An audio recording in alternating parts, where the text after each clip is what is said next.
welcome and good afternoon to NTV, turning on your world this afternoon. Time check is 4 p.m. and this particular 4 p.m. hour is going to be special because we're going to be focusing on a particular conversation that I know is going to be raising some dust, shaking some tables, but at the end of the day we also trust that it will come with solutions and a way forward. The backbone of it is that women constitute over 50% of Uganda's population. Now their economic empowerment is therefore critical if the country is to achieve realistic development and transformation. For us, inequality allocation of unpaid care work between men and women remains a major limitation to women's participation in the labor market. Now when you look at a report, Women's Economic Empowerment in the Changing Work Report. This was of the Secretary General, and this is in reference to December 2016. Women and girls spent more time on unpaid domestic and care work, which is valued at 39% and 10% respectively. And this is in consideration of the gross domestic product. Now this can contribute more to the economy than manufacturing, than commerce, than transportation sectors. Therefore, there is need to agree on specific actions that could be taken, one by policy makers, others being cultural leaders as well as religious institutions, to change the narratives, to change the beliefs and perspectives on the allocation of this particular conversation between women and men, most especially for us here in Uganda. It's upon this background that the Forum for Women in Democracy, in partnership with S Policy Research Institute, are holding a televised dialogue under the theme Equal Allocation of Unpaid Care Work, and this is starting now all the way to 5 p.m. here on NTV Uganda. Now, my panelists are experts in these conversations. We do have the Commissioner Gender and Women's Affairs, Ministry of Gender, Labour and Social Development, and that is Madame Angela Nakafero. She's with us. We also do have Reverend Nathan Mugalu, Executive Director with Family Salvation Foundation, but also we do have Georgia Tumwesije, who is a women's lead and leadership program manager with FORD, which is the Forum for Women in Democracy. All these are going to be painting us perspective from the government side, civil society side, but also religious side in a holistic approach to this dialogue. Follow us on the hashtag Care Equality as well as hashtag Unpaid Care Work. My name is Priscilla Regina Naloga. Welcome to this dialogue. Now allow me to turn to my panelists for their salutations before we get into the deep of the discussions. I know that in a certain room somewhere it's already a heated debate, but before we get into that, I'd like to introduce my guests. My immediate left, I do have the Commissioner from the Ministry of Gender, Labour and Social Development. Would you give us your salutation? Good evening, viewers. Thank you for hosting us. All right. Next to her, we do have Reverend. Yes, good evening, viewers. We are very excited to be here, especially discussing the concept of unpaid care work. We are very excited and looking forward to the deliberations. All right, and then next to him we do have FORD representation. Yes. Good evening, dear viewers. My name is Georgia Tumwesije. I am the Women and Leadership Program Manager at the Forum for Women in Democracy, and I'm happy to be here today and excited to engage in this conversation. Yes, it's quite exciting, and our specific objectives at the end of the day, one, we want to emphasize the advantages of women taking part in productive work, and also the implication of that on the country's GDP as well as the economy. The other objective out of this dialogue is to create awareness on the role of culture and the role of religion in recognition of socio-economic changes, debunking misconceptions and emphasizing the advantage of reducing unpaid care work for women.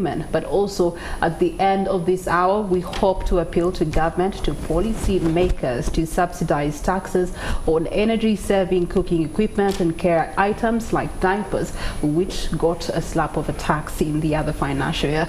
And at the end of the day, also advocacy around outsourcing help and policy for minimal wages for maids. All these embedded in this discussion.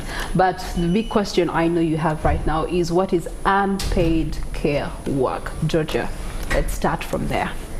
Thank you very much, Priscilla. First off, the Forum for Women in Democracy is a women's rights organization that was founded in 1995. So we are pursuing a vision of a just and fair society where women and men equally participate in and benefit from decision-making processes. And therefore, gender equality is at the heart of all the work that we do. Now, unpaid care burden, the debate rages on, but it just simply relates to, you know, the provision of direct or indirect work without remuneration carried out mostly within the household. It's care roles like, you know, raising children, cooking, looking after the sick and the elderly, shopping, cleaning, helping out with chores. It's really as simple as that. Now, these activities are considered work because ideally you could pay someone else to do all that work. But we have women doing all this work, women and girls doing all this work without a single penny, and it's become normalized, and that takes away from the economy. Yes. Okay. How does that directly take away from the economy? Now, the ACE Policy Research Institute carried out a scoping study in 2023 and on the forms and causes of disproportionate, you know, allocation of unpaid care work between men and women in Uganda. A total of 1,800 households were visited. And so in the central, we had 18% households being visited. We did 30% in eastern Uganda, 26% in northern and western, 25%. Now, the differences in the percentages of houses that were visited during this scoping study is based on the number of districts in these different locations. You know, every other day there's a new district. So you have to be careful to ensure that, you know, there is equal representation. Now, findings actually confirmed that traditional gender roles significantly influence society expectations.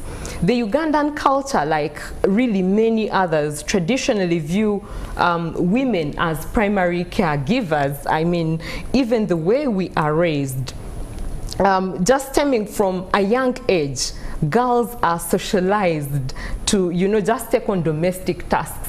There are households where in the morning it's the girl child that is being woken up very quickly. You know, what sort of woman are you going, what sort of wife are you going to make? The socialization is even in the way we raise the children. You will find that many times they'll buy a girl a toy, a doll to play with, and buy a baby boy cars to drive. And yet when you on the streets of Kampala today, I mean, everyone here came driving, and so and you wonder why the girl grows up to want a man with a car. Exactly. So the girl grows up wanting a man with a car, and the man wants, you know, and yet, you know, boys could play with dolls as well because they're going to be fathers. So how are they being socialized and raised to be able to take care of these roles? There are economic factors in Uganda that influence gender roles as well. You know, access to formal employment opportunities for women are limited, especially for women in rural areas, which means that they are likely to engage in unpaid care work as well. The impact of religion. The impact of religion. I recently got married and, you know, even from the classes, the marriage instructions, you will notice that it is subtle. They don't even realize that they're doing it, but they are preparing you to be this carer in the household. Yes. And also it's likely that even when women get into formal employment, there is then a double burden of unpaid care work. It is not uncommon for a woman to enter a conference room and they expect that you're the one who is going to be pouring out the tea during the conference and help us serve the water. You know, please pass around the water. Sometimes even before they understand that you are who you are. And you know, it's the socialization is in such a way that the man or the boy child has been socialized to go for where the money is. If you do a scan around most of the hotels in Uganda, the cooking jobs that are highly paid, these are chefs that I'm talking about. Who are the majority of chefs in the world, really. Even the celebrity chefs, most of them are men, because men have been socialized to go for where the money is. And yet the cooking role traditionally has been assigned to a woman, the unpaid role. The unpaid version. Yes, the unpaid version is by a woman. Where there is money, you'll even find, you know, a man just getting into that space. And so that is the unpaid care work that we are here to deliberate on, and, you know, hopefully find a way that we can work around allocating equally. All right, turning to the commissioner here. But before you speak in your capacity as commissioner, you're a mother and you have raised children. Let's talk about this in a more realistic sense, from your own experience, the unpaid care work. What did it look like in your own homestead, and how would you have rectified it? Thank you very much, Priscilla. First and foremost, unpaid care work is vital for our own well-being. At the family level, even at the community level, unpaid care work is vital, because a majority of us wouldn't sit in offices when we know there's nobody looking after those young ones. We wouldn't sit in offices, be productive, if you know you have a sick person at home and nobody's looking after that sick person. So we need to make it very clear that unpaid care work is very vital to our well-being, but also to national development. Where I find a problem is the burden that my sister is talking about, that is not equitably shared among family members. That becomes a challenge. And of course, the other aspect is where unpaid care work is used against the provider in terms of access to education, because very often our young girls drop out of school the moment they reach a level of adolescence. Mothers allocate roles and responsibilities, and then they are drawn out of the school education system, and of course that becomes a lifetime missed opportunity. You're not going to finish education, or if you do, your performance is dictated against. If you're able to finish, then even employment opportunities, as Georgia is talking about, those are issues. So in terms of our own context, especially if I reflect back on my own experiences, we definitely had to pay extra to get somebody to look after the young ones and the sick, to give you a helping hand. However, society is changing. Work of we call them house managers, they're becoming very expensive. And of course we put our lives at stake when we leave them in our homes. It really depends on the person who is providing the work to be responsible and care for the family. So there's quite a lot of missed opportunities because we are not sharing out equitably in terms of unpaid care work. When you say sharing out, in the present day times and the changes that you have spoken of, the evolution of the workplace and really humanity by and large, how would we share these unpaid care work collectively, regardless of gender? What it means, Georgia talked about it, the starting point is in terms of how would we socialize, how would we divide work at the family level. This business of saying this girl must do this boy must be do, I think we need to adjust such that right from a tender age we both learn to know what is expected of us within our homes. My daughter and my son should be able to cook, such that this girl, if time comes and she needs to concentrate on her studies, this boy should be able to step in. The cleaning of the home, but also the caring of other people. Because quite often we have sick persons, we have the young ones who have to be cared for. We have to produce food for the common good. And where I find that out of 10 family members, only 2 or 3 are participating, it means that we are not going to produce enough food for the home. and of course issues of malnutrition, hunger, and why we find that we are not contributing equitably in terms of preparation, for instance, food. There are power dynamics that come into. The husband will come back and demand for food. If it's not there, it becomes a source for gender-based violence. From a certain restaurant at office. Yes, So, eaten fruits, groundnuts, but he comes up because in his mind it's been programmed that he should also eat the woman should present food. Whether he eats it or not, that's another story. Yes. Yeah. So as a country, because we are not sharing these roles, we are missing a lot in terms of development, in terms of equitable access to opportunities, education being one of them, income generating being another, and of course employment.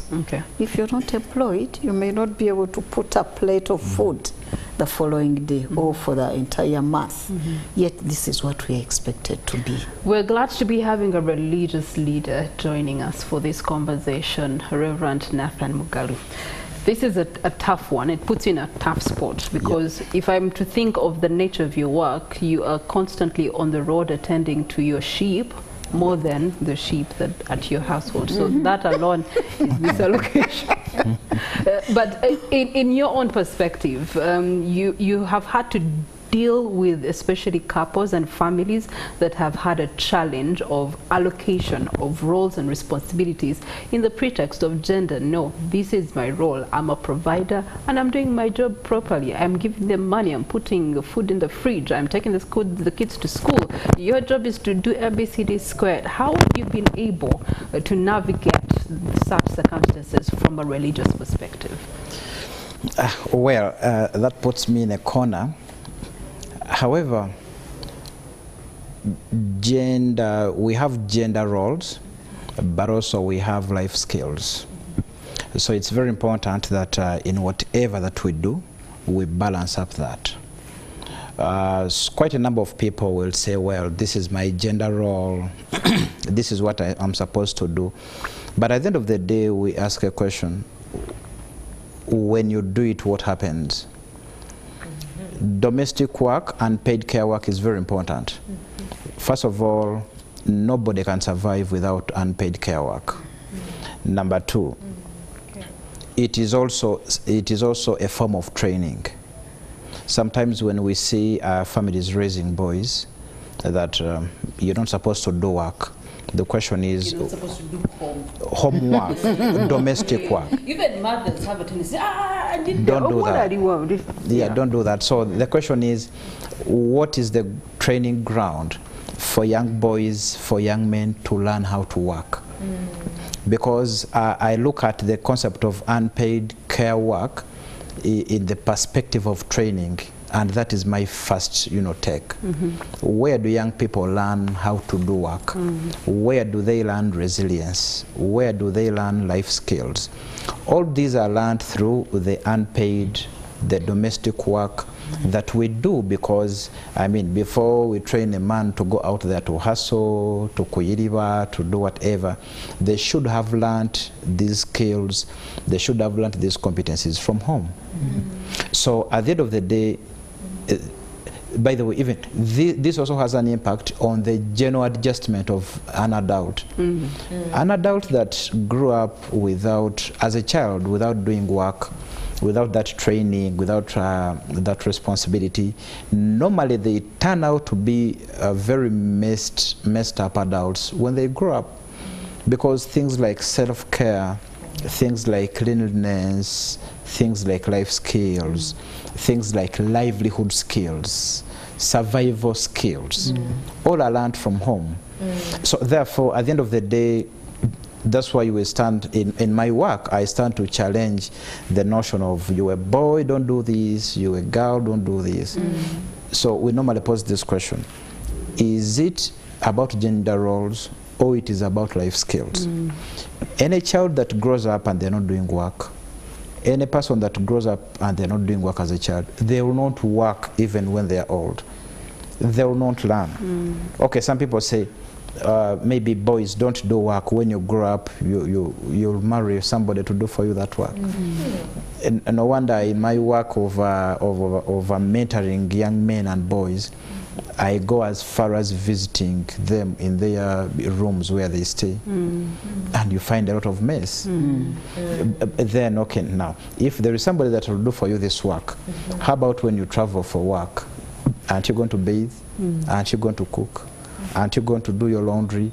Aren't you going to do basic self-care activities? So at the end of the day, my experience is we are changing. These are no longer gender roles. These are life skills that everybody should possess in order for them to survive and also compete in a highly competitive world. So that's my first take. The second take is unpaid care work. Yes, it's very important, but why do we have a problem with it?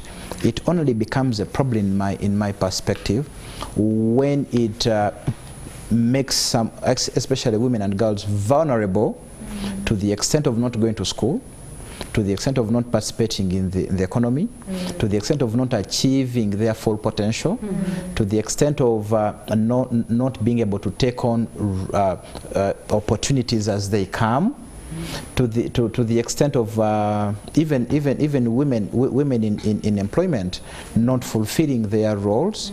So at the end of the day, that's why I have a question. It is very good work, and all of us survive because of that work. It only becomes a danger when it disempowers. But also, there are also unpaid care work in homes, yet men are the beneficiaries. A woman goes for digging. After harvesting, it's the man to sell, and it's the man to maybe give her some little money. They are working for the family, and where boys and men, maybe they are taking alcohol, they are in junctions, doing ludo, doing all this, and at the end of the day, women are the ones doing most of that work. But at the end of the day, we find that this crumbles and cripples their upward progression, to the extent of being financially vulnerable and dependent, also emotionally dependent, but also being subjected to a lot of gender-based violence, humiliation, and missing opportunities because of unpaid care work. Okay. Yeah. All right. You have mentioned barriers, but your barriers were more tilted towards the girl child or the women. Yeah. And which would be the natural case. But yet there's, I believe, even bigger barriers and the cost to country and economy on the side of men. Let's talk about the barriers on the side of men. These barriers are many, and the major barrier here is the negative social and cultural norms and beliefs. We have had a history of women being vulnerable. We've had a history of women not measuring up to the standard or not being human enough. So at the end of the day, you find that the unpaid care work, in most cases, when it makes women vulnerable and inefficient, simply because that is it. Women are supposed to be in the garden. Women are supposed to be in the kitchen. Women are supposed to take care of children. Women are supposed to do everything. Men, what are they supposed to do? Maybe they should be looking for money or whatever. But also there are communities where actually quite a number of men are simply taking alcohol in bars. The man is in the bar from morning, but the issue of the negative and harmful gender norms and roles. Now, the gender norms leads us to the issue of power. Power imbalance. I have the power. Much as some people say toxic masculinity, but we believe that masculinity is a positive attribute. So people with distorted masculinity, people without masculinity, because masculinity dictates that you protect your family, you take care of your family, you participate in the parenting, the upbringing, the mentorship, the modeling of work to children and everything. So the issue of power imbalance, negative power, toxic power leads to this. And sometimes we ask men, okay, so as a man, if you don't get involved in work, who is going to teach the boys that men do work? no wonder we have a generation which has some people that cannot do any work because they have not seen their father doing work. Simple things like washing clothes, simple things like cleaning the house. There are men that have never seen a man do so. So they believe that, okay, if I don't have maybe a woman in my house, then I should maybe eat the whole week and keep the utensils under the bed. Yeah. I should put on a vest for 2 weeks. I should put on my undies for a month. I should not change my bed sheets for a year. You get that?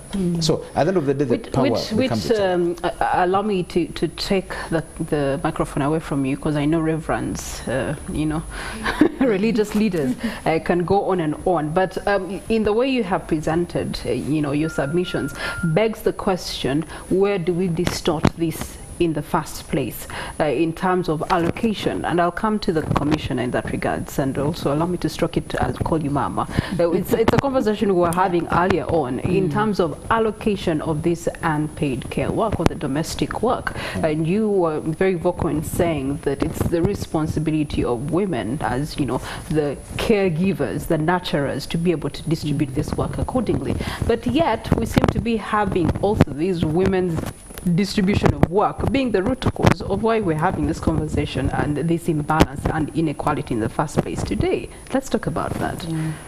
Reverend has really raised quite a number of issues.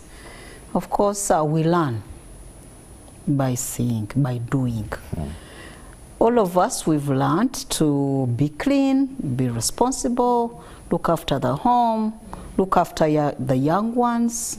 I remember when we were growing up, my mother would leave the young ones under my care, and I would do whatever I could.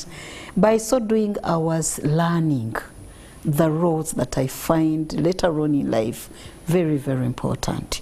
So for me, where we need to change, honestly, is in terms of educating our daughters, our sons. And I would like to differ slightly from Georgia. Majority of us, we learn by seeing our mothers doing whatever they do. Yep. And in most cases, it's the mothers that insist, this is your work, you must do it. Yep. They divide up work among the girls and the boys. So for me, that gives us a great opportunity as women, as mothers of this country, that if we want things to change for the better, reduce the burden of unpaid care work on women and girls, the starting point has to be at home. Yep. When we are training, when they are still young, training the girls to cook, training the boys to be able to cook, training the boys to wash utensils and sweep the compound. Those small tasks later on translate into bigger tasks that dictate who is doing what and at what time.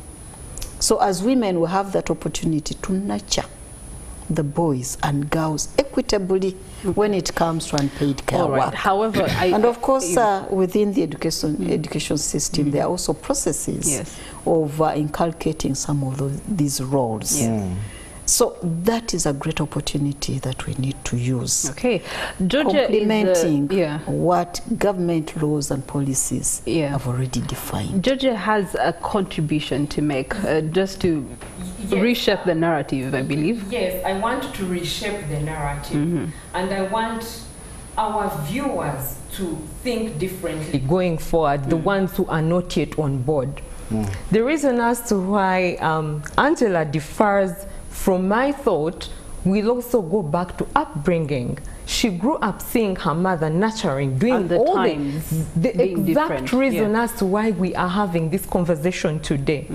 On the other hand, I was raised by a gender-forward father. He created house chore timetables for all of us. We are a family of 5 kids, 2 girls and 3 boys. Now imagine if all the care work was only left to the 2 girls and the 3 boys were not involved. So I believe that it is both the mother and the father because my father showed me what it is like to even have gender equality in the home. He created timetables for care work. If I cooked today, my brother would be charged with the dogs and the compound and cleaning. The next day, my brother will cook and I'll be charged with the compound and cleaning the house. So it was rotational, and it became so normal. It became so normal. You know, it propels you into knowing, you know, I am more than this. We had the same time, you know, wake up time is the same time. We were policed around reading time as well, so we had time to read. So I believe it is both. If you see your father participating, you know, in care work, it is going to be normal. And I also just want to clarify, unpaid care work is not good. Care work is good. So care work is okay, but we are saying that it should be paid for or redistributed, recognized and redistributed, so that women can participate in more productive activities. Beyond that, we are going to perpetuate gendered poverty. All right, we'll come back to the element of how do you cost it, or how would you pay it? Yes, day and era. But Reverend, you being the man on this panel, yes, Mama said it's the primary responsibility was given to mothers to be able to ensure that each child, male or female, can be able to have equal participation in allocation of domestic work. However, from my perspective, where I've been able to analyze how men are raised in a passive manner. It is what I see my father do is what I do. They go by the Jesus statement of I do as I see my father do. So if my father folds his hands, even if mother tells me to do these things, I will grow up, or at school I will be folding my hands because father folds his hands. If my father is not engaged in cleaning or keeping you know, the house in good condition, I'm not going to do that. And now at home I will do it because mommy says so, and there's repercussions to that. In another community and setting, school, later on as an adult, it will be a different story because they are passive learners, and that is a default setting from how of the system of how men are raised. Let's talk about that. How can we change that narrative to have men active so that the younger generation can see from them, learn from them in order to do and participate actively? Well, men first of all, men should get involved in work. Men should get involved. You added some scripture to it. In the name of Jesus. Men should participate in work. Men should participate in the upbringing of the family. And we can achieve this, despite the fact that quite a number of men are not doing and not living up to that standard. We are doing a lot of work to make sure that men can be in homes. Men can be in homes to mentor, to model, but also to train their children. Let me just edit a bit. Men can be in homes, because there's also this narrative, and I've heard it from men, that if you go back home early, you're not considered as responsible. A man should be coming back home late to just eat and you know, it's also watch TV socialization and go to bed. If you come back early, then that means you're not working. You're not being a man, quote unquote. So it is at what point is the boy child going to learn? Yeah. So all what you're saying are actually facts on ground, because we have some families where they have fathers, but also our experience tells us that out of 10 homes, 7 homes have no fathers. That's a very painful reality that we live with. And part of our work of mobilizing men and boys, like I said, one is men coming back home, men returning to their homes, and men doing their responsibilities in homes. Because we have said this to men over and over again, that our boys are not going to do what they have not seen us doing. In most cases, our boys will imitate what they see the men in their lives do. And in most cases, we have told men that it is actually men that can raise men. Yeah, many people can raise boys, but it takes men to get men out of these boys. So in our programming, in our advocacy, we tell men But also there are some beliefs that have not helped men and boys, but yet men continue to believe in them. So, for example, men don't do work. Like I said before, how a boy is going to learn care work, how a boy is going to learn how to do work, how a boy is going to learn resilience and leadership if their fathers or the men in their lives are not doing their part and not doing their roles. So at the end of the day, we are doing a lot of work at demystifying some of the myths and misconceptions about care work. And like I said, I repeat this, care work is not a gender role.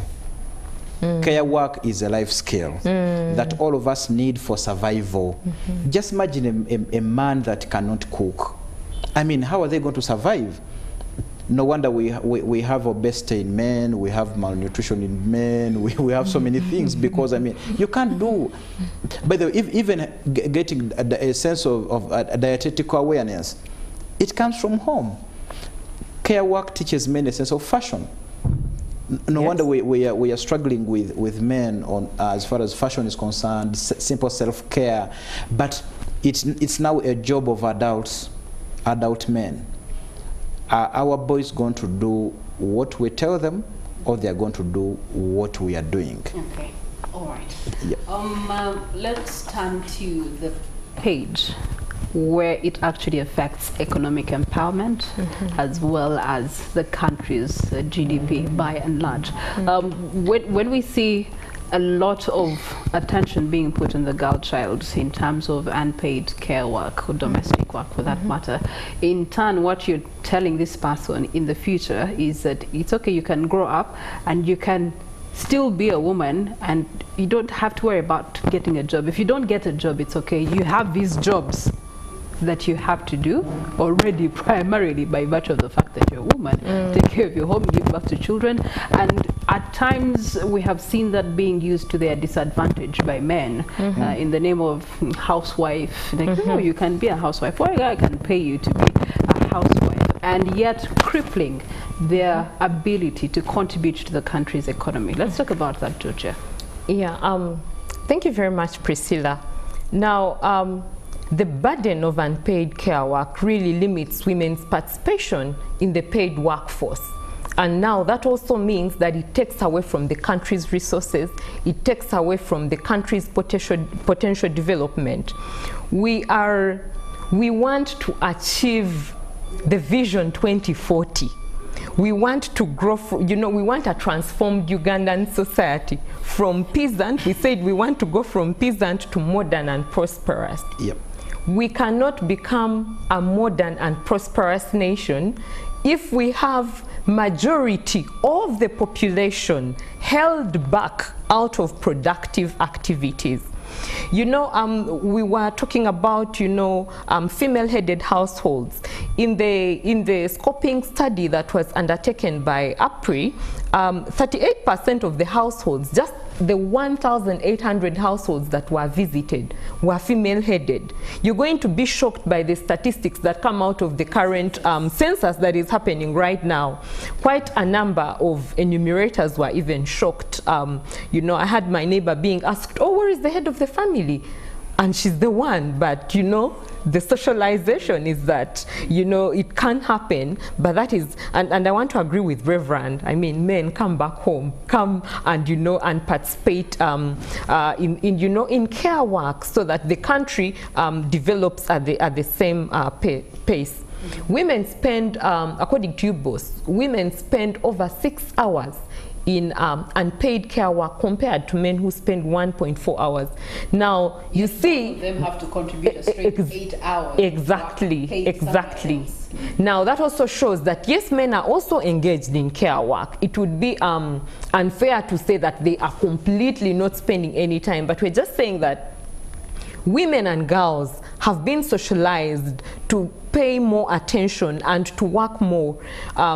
Even in your office, you have an 8-hour job, but the UBOS statistics say that women are spending over 6 hours in unpaid care work more than men. So that means you also have now a double burden. It's like a double-barreled problem that just keeps hitting at women. You are expected to deliver at work, many times also perpetuating gender roles in the workforce, and then you go back home and you have to just pick up from wherever you find the household. And that has also led to that, the wage gap. We have the wage gap right now is approximately 39%, still according to UBS, because it just limits women's economic opportunities, financial independence, restricts their access to education, and professional development. Just stay and focus on my home. After all, it's the most important element of my being. And we are not saying that home is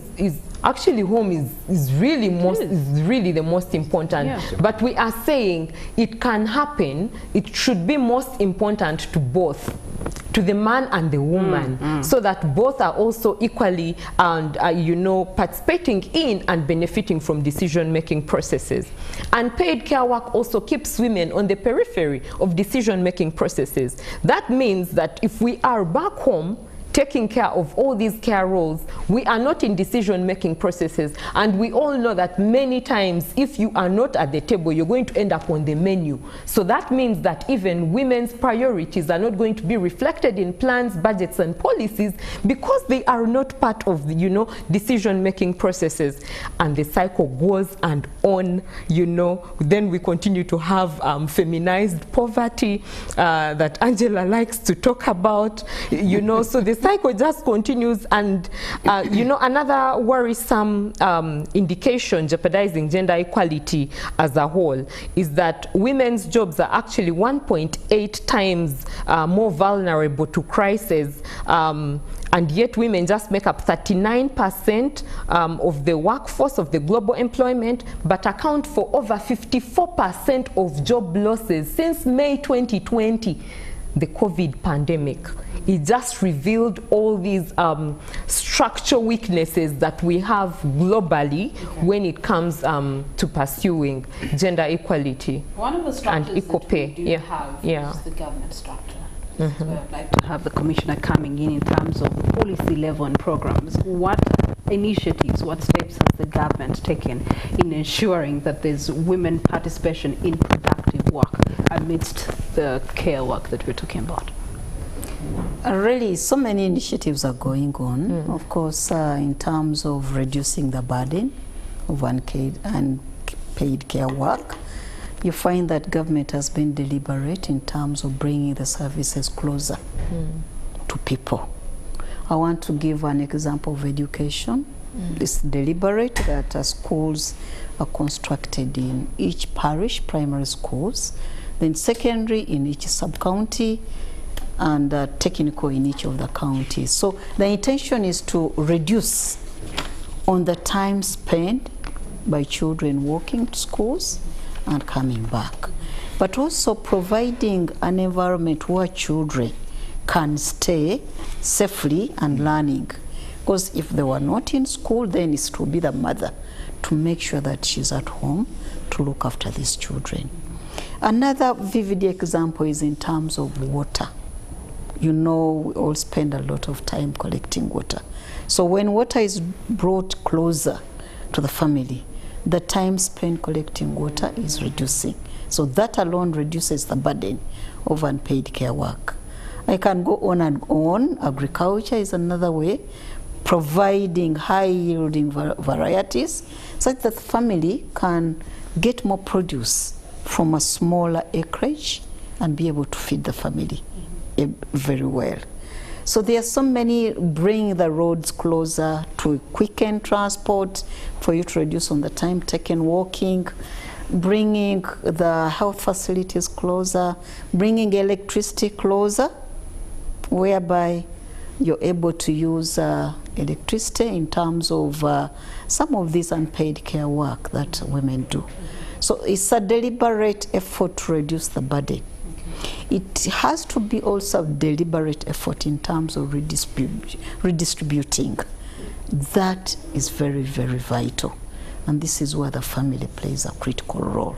Of course, government has defined the laws and responsibilities, making it easy for all of us to share roles and responsibilities. But as my colleague Georgia and Reverend are insisting, the practice has not caught up, has not moved in at the same speed with the speed at which government has been enacting laws and developing policies.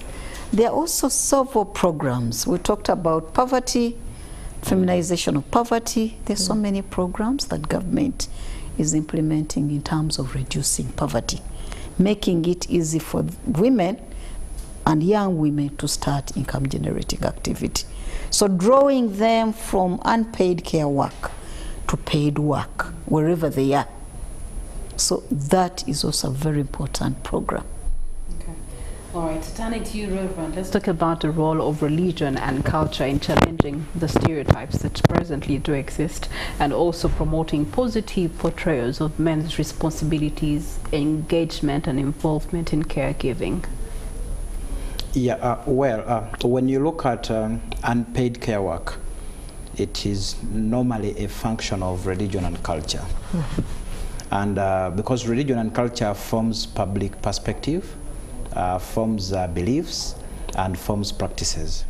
Therefore, it is religion and culture that can do, that can complement and supplement on the works of the civil society, government, and all the leaders to make sure that we redefine, but also we redistribute care work. Number one, striving for gender equality and equity. That's the work of religion and culture. Because gender disparities, gender vulnerabilities, feminization of poverty, feminization of incapacities, normally it is orchestrated by religion and culture. So involving gender equality and equity programming in what we do, that would do great work. Then you find that religion has structures at all levels, just like culture. So making religious and cultural spaces safe havens for women to thrive. Women and girls cannot thrive when they are being made vulnerable because of unpaid care work. Care work should be an enabler for people, for women to achieve their milestones, to achieve all their goals, and to be great. Then the other issue is demystification of some of these negative norms and practices in our communities. But religion and culture has a major role of involving men and boys, men as partners in achieving gender equality and equity, men as partners in achieving conducive environments where women, where girls, where children thrive, where everybody achieve their milestones. Men and boys as partners in fighting and ending gender disparities and gender vulnerabilities. So that's a major job for religion and culture, involving men, because in most cases, we're not saying in all cases, but in most cases when there are such issues, sometimes men are the beneficiaries. Because they'll just see it, they'll just be there without burdens and all these things. So involving men, but also attending to men and resolving or finding solutions to some of the challenges that men face. Because when you walk on the roadside, when we walk in the villages and find men drunk, and probably this is one of the reasons we are here, but we are not only here, but we're also in the communities, finding men where they are. Because this message of redistribution, redefining of care work in homes should reach men and boys wherever they are. Okay. But now finding drunk men, men that are not productive, men that are not going to school, these are going to be agents of unpaid care work, but also continued vicious cycle of vulnerability, vicious cycle of poverty, ignorance, and so many things. Georgia, in conclusion, as Ford, I'm going to give you the closing remarks in 2 words. What's the way forward, especially in redirecting women's participation into productive work?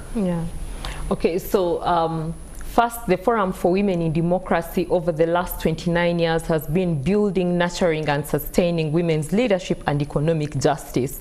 We pioneered legislation you know, we've contributed to the reform of budget processes to have the Public Finance and Management Act of 2015, the first ever gender and equity certification process in the world.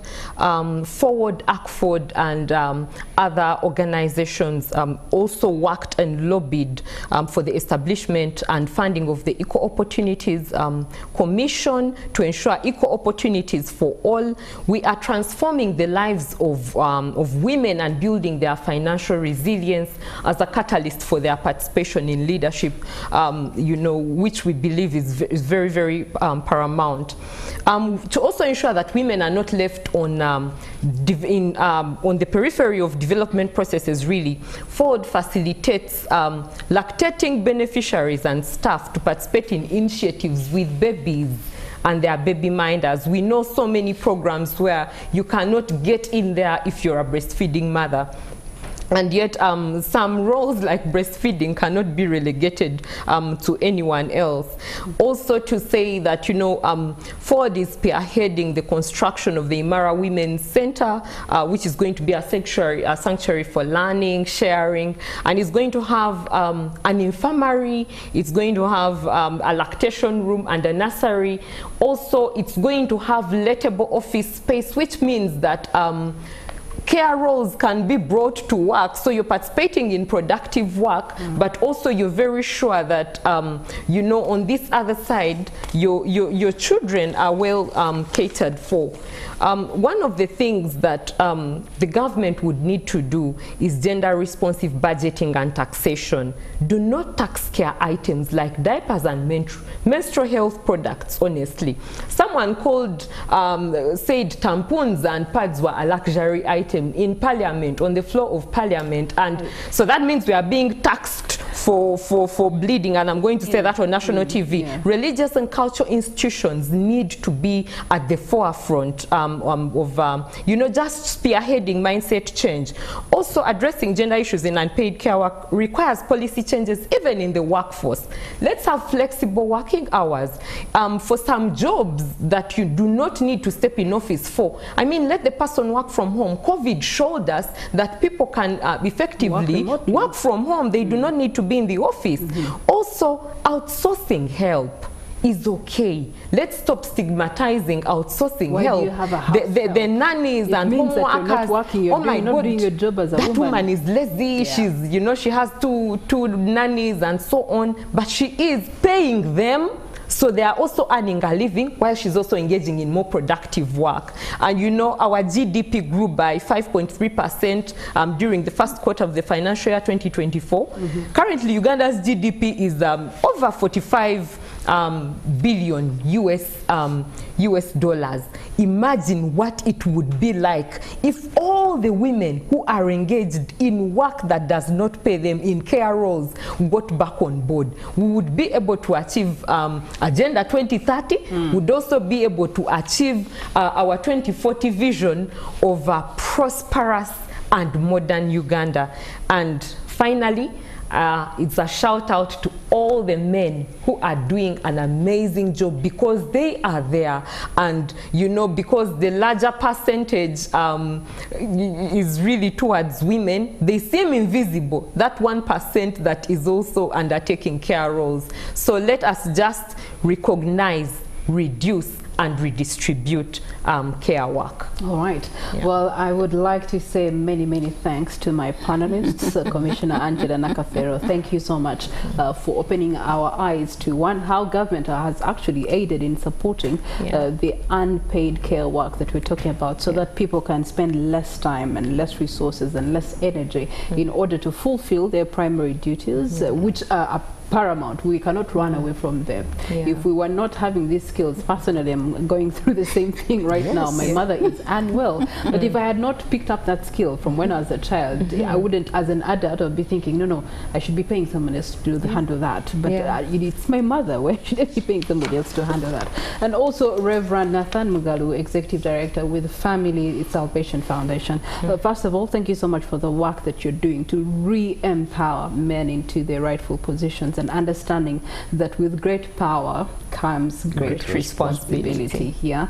And Georgette Mwesje, again, also thank you so much with Ford for making this conversation a real conversation and in real time, because now more than ever we need to realize that these are some of the things that if we correct them, if we arrange them accordingly, we can empower ourselves as a country to be able to contribute equally and equitably to national development as far as the economy is concerned. So it's upon those words that we bring these conversations to bed. Thank you so much for having been with us, and we trust that they have lifted you up in terms of knowledge, wisdom and understanding in how you can participate actively both in home care work, domestic work, as well as productive work. I am Priscilla Regina Nalwoga. Good evening.